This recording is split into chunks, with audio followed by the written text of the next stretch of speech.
भद्रा, सुभद्रा, महाभारत की महागाथा की महत्वपूर्ण परंतु उतने ही दुर्लक्षित व्यक्ति क्या नजर आता है सुभद्रा इस नाम से?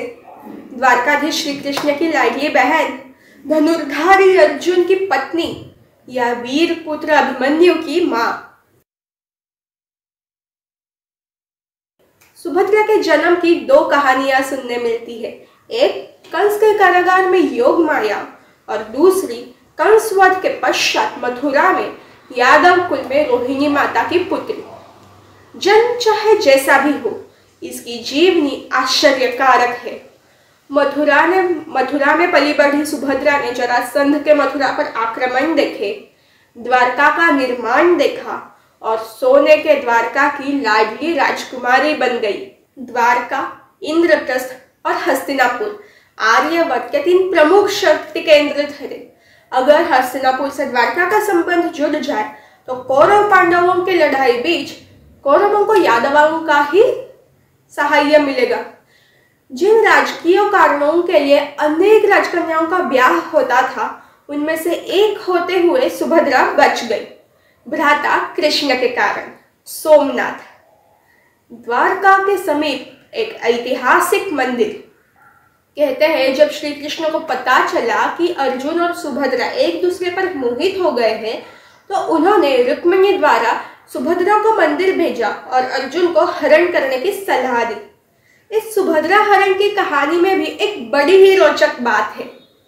कहा जाता है, एक कथा ऐसी है कि जब सुभद्रा हरण हुआ तो रथ का सारथ्य सुभद्रा ने किया और जब यादव सेना उनके पीछे गई तो वह सेना अचंभित हो गई। जिस योद्धा के हाथ में शस्त्र था उसका तो हरण हुआ था और जो हरण करके ले जा रहा था, जो सारथ्य कर रहा था, वो तो एक स्त्री थी। अचंभित होकर यादव सेना लौट गई। परंतु जानने वाली बात यह है कि जहां हस्तिनापुर में कर्ण को सूत पुत्र होने के कारण हमेशा मानहानि सहनी पड़ी, हमेशा उसका मान खंडित हुआ, वहीं पे राजकन्या होकर भी श्री कृष्ण ने अपनी बहन सुभद्रा को सारथ्य कला भली भांति सिखाई थी। विवाह के पश्चात सुभद्रा इंद्रप्रस्थ गई, हस्तिनापुर नहीं, अर्जुन की दूसरी पत्नी बनकर। द्यूत सभा के पश्चात जब पांडव वनवास गए तो वो अपने पुत्र को लेकर द्वारका वापस आ गई, अपने मायके। क्या लगा होगा उससे?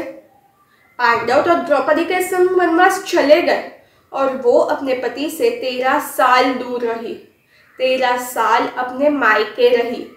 इन 13 सालों में उसने अपने पुत्र को अपने पिता समान उत्तम धनुर्धारी बनाने की कोशिश की।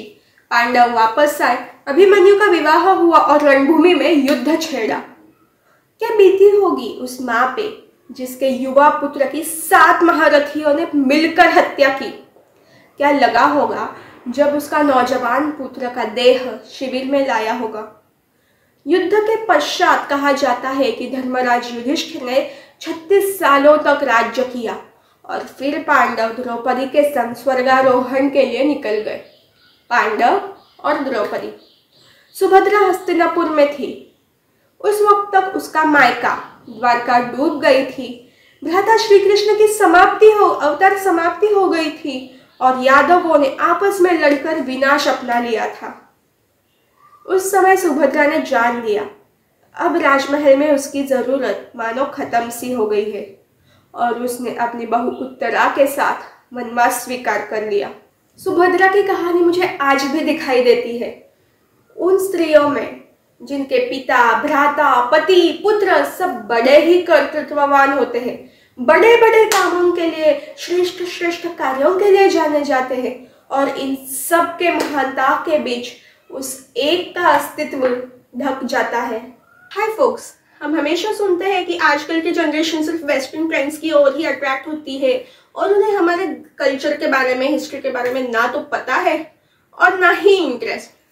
तो फिर मैंने सोचा क्यों ना कुछ ऐसा क्रिएट करे जो हमारे जमाने का हो, हमें अपील करे और फिर भी हमारे हिस्ट्री से जुड़े। If you find my attempt genuine, please support me, share this video with your friends, family, colleagues and stay tuned as I will share one video every Sunday.